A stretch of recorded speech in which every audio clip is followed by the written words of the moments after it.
అందరికీ నమస్తే. ముందుగా అందరికీ అంబేద్కర్ జయంతి శుభాకాంక్షలు. ఈరోజు అంబేద్కర్ గారి జయంతి సందర్భంగా ఎవరు నిజంగా అంబేద్కర్ గారి ఆశయ సాధన కోసం పనిచేస్తున్నారు, ఎవరు అంబేద్కర్ గారి యొక్క పేరును వాడుకొని వారి పబ్బాన్ని గడుపుకుంటున్నారో ఒక్కసారి మనం క్లుప్తంగా మాట్లాడుకుందాం. ఈరోజు అంబేద్కర్ గారి కష్ట ఫలితంగా వచ్చిన రిజర్వేషన్లు పొందిన ఉద్యోగాలు సంపాదించిన వారు, కనీసం వారి కుటుంబంలో ఎవరైతే చదువుకి, విద్యకి, వైద్యానికి, నిత్యావసర వస్తువులకి దూరం అయ్యారో వారికి కనీసం సహాయం చేసే పరిస్థితిలో ఉన్నారో ఒకసారి ఆ రిజర్వేషన్ ఫలితాలు పొంది ఉద్యోగాలు సంపాదించిన వారు ఒకసారి ప్రశ్నించుకోవాలి. అలాగే ఈ సమాజంలో మీ తోటి మిత్రులు ఎంతమంది సరైన వసతులు లేకుండా ఉన్నారు, వారికి కనీసం వారి భవిష్యత్తు కోసం, వారి పిల్లల భవిష్యత్తు కోసం మీరు ఏమైనా అంబేద్కర్ గారి ద్వారా పొందుకున్న రిజర్వేషన్ల ఫలితంగా వచ్చిన ఉద్యోగానికి ప్రతిఫలంగా మీరు వారికి ఏమైనా సహాయం చేస్తున్నారో ఒకసారి ప్రశ్నించుకోవాలి. అలాగే అంబేద్కర్ గారి ఆశయ సాధన రిజర్వేషన్లు ఒకటే కాదు, రిజర్వేషన్ అనేది మాత్రం ఎందుకు మాట్లాడుతున్నాం అంటే దాని ద్వారా రావాల్సిన ప్రతిఫలాలు రావట్లేదు అనే మాత్రమే.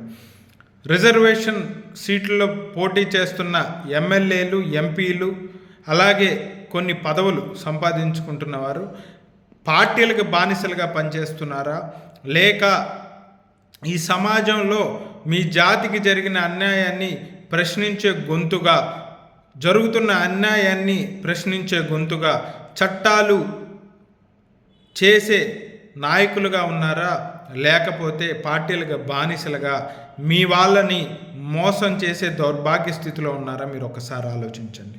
ఈరోజు నాయకులుగా ఉన్నవాళ్ళు ఎంతమంది మీ వాడల్ని బాగు చేశారు, మీ జాతి బిడ్డలకి చదువు చెప్పించారు ఒకసారి ఆలోచించండి. ఈరోజు అనేక మంది అంబేద్కర్ గారి పేరు చెప్పుకొని ఆర్గనైజేషన్లు స్థాపించిన వారు ఉన్నారు. అయ్యా, మిమ్మల్ని కూడా ఒకటి ప్రశ్నిస్తున్నాం మేము, మీరు అంబేద్కర్ గారి ఆశయ సాధనలో చేసే నిజమైన సైనికులుగా ఉన్నారా, ఏదో ఒక నాయకుడి దగ్గర వెళ్ళి బానిస బతుకుతున్నారు ఒకసారి మీరు ఆలోచించుకోండి. బానిసలు బతుకుతూ అంబేద్కర్ గారి పేరుని దుర్వినియోగం చేసుకుంటూ మీ అవసరాలు తీర్చుకుంటున్నారో ఒక్కసారి ప్రశ్నించుకోండి. నేను చాలా సంఘాలని చూశాను, చాలామంది నాయకుల్ని చూశాను, వారు రిజర్వేషన్ ప్రతిఫలాన్ని పొందిన వారు ఎక్కడా కూడా వారి యొక్క జాతికి కానీ, కనీసం వారి కుటుంబంలో ఇబ్బంది పడుతున్న వారికి కూడా సహాయం చేయలేని దౌర్భాగ్య స్థితిలో ఉన్నవారు ఎంతోమంది. అలాగే ఎంతోమంది ఉన్నత ఆశయాలతో పనిచేస్తున్న వారు కూడా ఉన్నారు, ఉద్యోగస్తులు ఉన్నారు, నాయకులు ఉన్నారు, సంఘాలు స్థాపించి ఇంకా ఎన్ని అడ్డంకులు వచ్చినా కూడా ఆశయ సాధన కోసమే పనిచేసే వాళ్ళు కూడా ఉన్నారు. అలాగే ఐఏఎస్లు, ఐపీఎస్లు, అలాగే గొప్ప గొప్ప అధికారంలో ఉన్నవారు ఒకటే మిమ్మల్ని మీరు ప్రశ్నించుకోండి.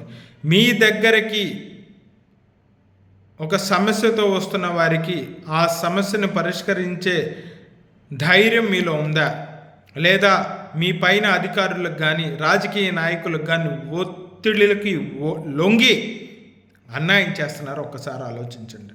అనేక మంది ఎస్సీలు, ఎస్టీలు, బీసీలు, మైనార్టీలు ఈరోజు వాళ్ళ సమస్యలతో ఐఏఎస్లు, ఐపీఎస్ల దగ్గరికి వెళ్తున్నారు. వాళ్ళు ఐపీఎస్లు, ఐఏఎస్లు రిజర్వేషన్ ప్రతిఫలం ద్వారా ఆ పొజిషన్స్లో ఉన్నారు. కానీ అనేక మంది రాజకీయ నాయకుల ఒత్తిళ్ళ వల్ల వాళ్ళకి న్యాయం చేయలేని దౌర్భాగ్య స్థితిలో ఉన్నారు. వీటన్నిటినీ మీ స్వార్థాన్ని వీరందరూ ఎవరెవరైతే ఉద్యోగస్తులు కానీ, రాజకీయ నాయకులు కానీ, అధికారులు కానీ, సంఘాలు స్థాపించిన వారు కానీ నిస్వార్థంగా పనిచేస్తే తప్పితే, ధైర్యంగా పనిచేస్తే తప్పితే, భవిష్యత్తు ఏదో అయిపోయిద్దనే భయాన్ని మీరు వదిలి పనిచేస్తే తప్పితే మీరు అంబేద్కర్ గారి ఆశయ సాధనలో నిస్వార్థంగా మీరు ధైర్యంగా పనిచేయలేరు. లేదా జస్ట్ మీరు ఒక రిజర్వేషన్ ద్వారా ప్రతిఫలం పొంది మీరు, మీ కుటుంబం బాగుంటుంది అంతే. అది కూడా బాగుంటుందా లేదా అనేది వారి యొక్క పెరిగిన వాతావరణం మీద ఆధారపడి ఉంటుంది. మీరు కనుక నిజంగా అంబేద్కర్ గారి ఆశయ సాధనలో పనిచేస్తే మీ పిల్లలు కూడా చాలా ధైర్యంగా ఈ సమాజంలో మిమ్మల్ని ఆదర్శంగా తీసుకొని జీవిస్తారు.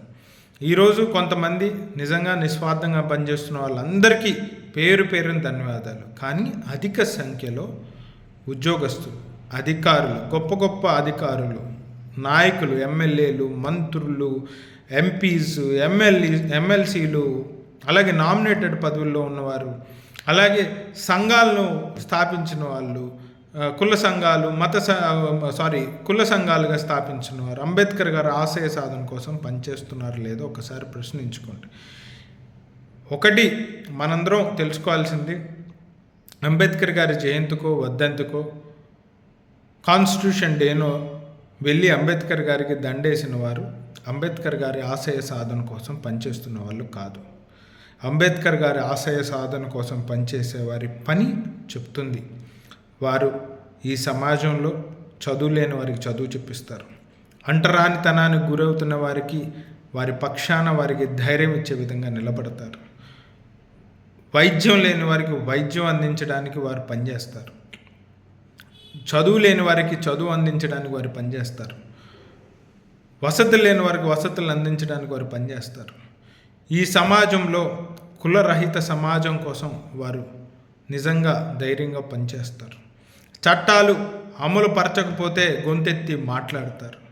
అధికారులుగా ఉన్నవారు చట్టాలు అమలు ఏ ఒత్తిడికి లొంగకుండా ధైర్యంగా అమలుపరుస్తారు.